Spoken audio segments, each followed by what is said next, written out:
ఇలాగుండి అమ్మ 2 కాళ్ళు 2 కాళ్ళు సైకిల్ తొక్కింది మిషన్ అయ్యి బాబాయ్. మీ పాలలోను విష్ణు చక్రాలు ఉన్నాయి.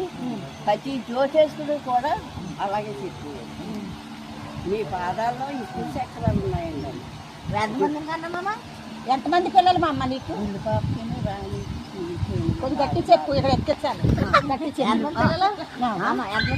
యనమండుగురు సంతానం. ఎలా పోషించేవి అన్ని?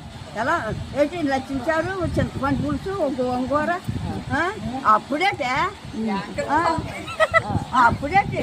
ఉత్తి పులుసు, గట్టి పులుసు ఏమో గోంగూర. ఉల్లిపాయ పచ్చిమిరగా వేసుకొని ఏంటే దానికి తాలింపులు తూలింపులు అనుకోని ఆ ఉల్లిపాయ పచ్చిమిరగా వేసుకున్నట్టు తినేసేవాళ్ళు. ఎంత కమ్మగా ఉండేది. నువ్వు పళ్ళకి వెళ్ళేదాను మా అమ్మ, నువ్వు పళ్ళకి వెళ్ళేదాను. ఉలుపులు